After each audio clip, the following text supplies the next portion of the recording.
नमस्कार, मैं हूं धर्मेंद्र। आप देख रहे हैं ऑनलाइन न्यूज इंडिया। प्रधानमंत्री नरेंद्र मोदी आज टीवी पर प्रकट हुए। देश उम्मीद कर रहा था कि प्रधानमंत्री जब टीवी पर आ रहे हैं तो कुछ न कुछ प्लान बताएंगे, कुछ आंकड़े बताएंगे, देश को समझाएंगे कि कोरोना में अभी हालात क्या हैं और आगे जब हालात अगर खराब हो जाते हैं तो देश उससे कैसे निपटेगा। कोई प्लान वो देश के सामने रखेंगे। लेकिन क्या हुआ? केवल ज्ञान दिया गया, भाषण दिया गया और प्रवचन दिया गया। ना कोई आंकड़े, ना कोई डाटा, ना कोई प्लान, ना कोई एक्शन, कुछ नहीं। प्रधानमंत्री जी के भाषण में 18-19 मिनट का भाषण देखिए, गारंटी से कहते हैं कि 50 बार 100 बार आप वो भाषण सुनिए।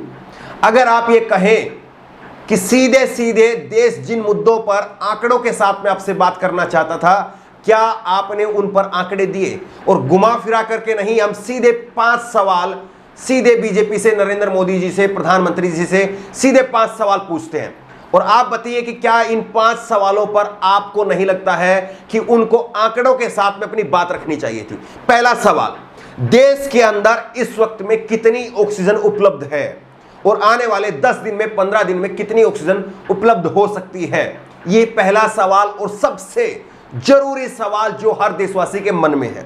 क्यों ऐसी बात है? क्योंकि किसी भी सरकार की बात करिए, महाराष्ट्र की बात करिए, उत्तर प्रदेश की योगी आदित्यनाथ की सरकार की बात करिए, केजरीवाल सरकार की बात करिए, हर राज्य सरकार केंद्र सरकार से मदद मांग रही है कि हमारी ऑक्सीजन खत्म हो रही है, हमें ऑक्सीजन की जरूरत है।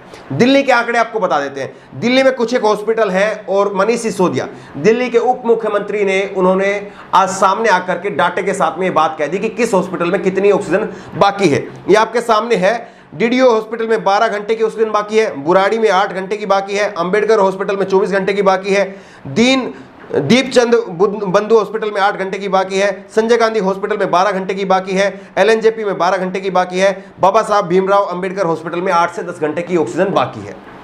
आप बताइए कि देश में, देश की राजधानी में यह हाल है कि 24 घंटे की ऑक्सीजन नहीं बची है। देश की राजधानी में 24 घंटे की ऑक्सीजन किसी हॉस्पिटल में नहीं है। ये हम नहीं, दिल्ली सरकार खुद से आकर के सामने कह रही है।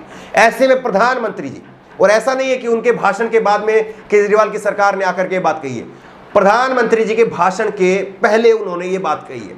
लेकिन ऑक्सीजन कितनी है, कितनी उपलब्ध हो जाएगी, इसके ऊपर डाटा के हिसाब से कोई बात नहीं की। घुमा फिरा करके ज्ञान जरूर दिया गया, ऑक्सीजन की कोई कमी नहीं होगी, ऑक्सीजन जल्दी पहुंचेगी, बड़े लेवल पर काम हो रहा है। कितने बड़े लेवल पर काम हो रहा है? राजधानी में 24 घंटे की ऑक्सीजन नहीं है।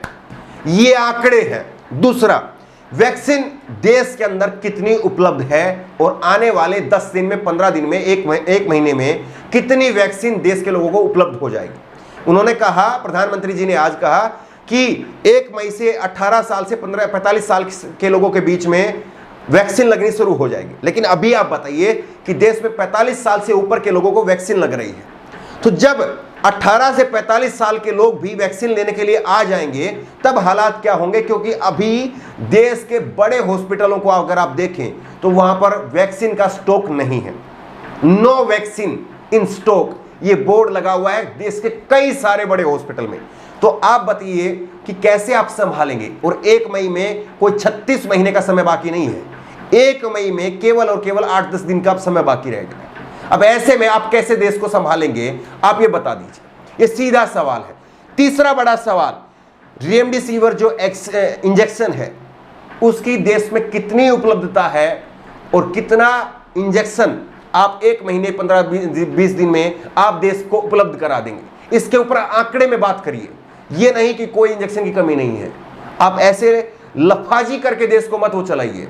आप ये बताइए कि आंकड़े में रेमडेसिविर इंजेक्शन देश में इस वक्त कितना है और 15 दिन में, 20 दिन में, 1 महीने में कितना उपलब्ध हो जाएगा? ये आप सीधे बताइए। चौथा बड़ा सवाल, हॉस्पिटल कितने खाली हैं और कितने हॉस्पिटल में आपने बेड आगे तैयार करवा दिए हैं? कितने हॉस्पिटल में कितने बेड हैं? क्या आप कोई आंकड़ा दे सकते हैं? क्या आप बता सकते हैं कि पिछले 1 साल में हमने कितने हॉस्पिटल में कितने बेड तैयार करवाए? आप कोई आंकड़ा दे सकते हैं? उन्होंने कहा कि हमने 1 साल में बहुत तैयारी की है। पहले पीपी किट नहीं बनती थी, दस्ताने नहीं बनते थे, मास्क नहीं बनते थे, अब सब कुछ बन रहा है। सही है। बेड कितने हैं? बेड पूछ रहे हैं, बेड, क्योंकि पीपी किट मास्क, दस्ताने, ये सब कुछ ठीक है, मिल रहा है, अच्छी बात है, लेकिन बेड कितने हैं? आज बड़ा सवाल ये है। बेड के ऊपर डाटा कोई नहीं है, आंकड़ा कोई नहीं है। इसके बाद में पांचवा बड़ा सवाल, आखिरी सवाल, वेंटिलेटर इस वक्त में देश में कितने हैं और आगे आने वाले 15-20 दिन में, 1 महीने में कितने वेंटिलेटर सरकार दे पाएगी? इसके ऊपर कोई आंकड़ा अगर आप गिनवा दें तो नीचे कमेंट बॉक्स में लिख दीजिएगा, लेकिन कोई आंकड़ा नहीं है। देखिए, प्रधानमंत्री जी का अगर 18-19 मिनट का पूरा भाषण देखें तो क्या रहा? उसमें रहा कि धैर्य बना करके रखें, शांति रखें, अपने बच्चों को उन्होंने धन्यवाद किया कि आपके जो बच्चे हैं वो आपको घर से बाहर नहीं निकलने दें, ये उनकी तरफ से कहा गया। लेकिन आपसे एक बात समझना चाहेंगे, जब किसी ने बहुत तेजी से आकर के किसी बस ट्रक ने आपको टक्कर मारी हो, आपका एक्सीडेंट हो गया हो, उस वक्त में आपका खून निकल रहा है, आप फूट रहे हैं, उस वक्त में कोई आपसे आए आपके पास में और आपसे कहे शांत हो जाओ, चुपचाप बैठ जाओ, हिलो मत, ऐसे ही रहो, तो आपको लगता है कि आपको सही लगेगा? या वो आपको ये कहे कि 2 मिनट के अंदर यहां पर एम्बुलेंस पहुंच रही है, मैंने फोन कर दिया है, आपको उससे ज्यादा तसल्ली होगी? या वो कहे कि शांत बैठ जाओ, भगवान को याद करो, तो आपको कौन से उसमें अच्छा लगेगा? ये सीधा सीधा सवाल है। क्योंकि मैंने कहा कि आज जो प्रधानमंत्री जी का जो भाषण रहा वो ज्ञान प्रवचन और पूरी तरह से भाषणबाजी में रहा, उसमें कहीं पर कोई डाटा नहीं है, आंकड़े नहीं है। और सबसे बड़ी बात यह है कि उन्होंने कहा, राज्यों के ऊपर छोड़ दिया, राज्यों के लिए कहा कि आखिरी विकल्प है लॉकडाउन लगाना, हम लॉकडाउन नहीं लगाना चाहते हैं, ये उनकी तरफ से कहा गया।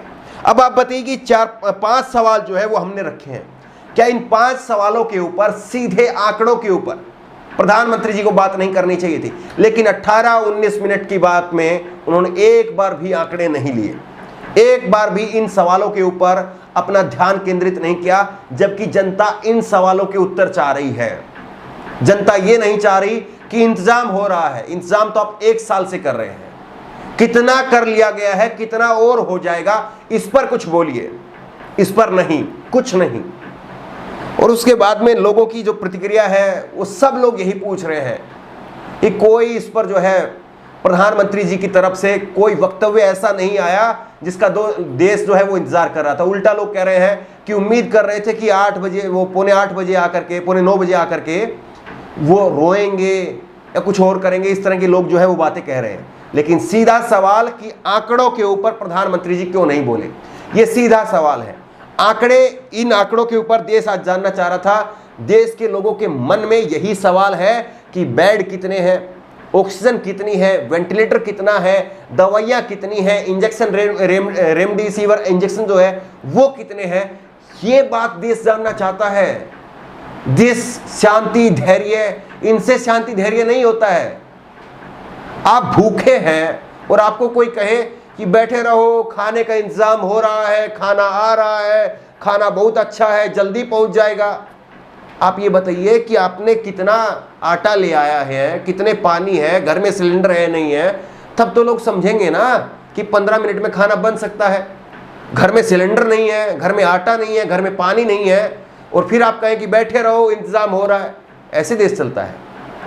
इस कोरोना महामारी के पेंडेमिक के समय में हम बिल्कुल कहेंगे कि लोग शांति बना करके रखें, लोग धैर्य बना करके रखें, लोग अपने घर से बिल्कुल बाहर ना निकलें, जब जरूरी हो तभी घर से बाहर निकलिए, और एक नहीं कम से कम 2 मास्क लगा करके निकलिए। हम बिल्कुल लोगों से अपील करेंगे।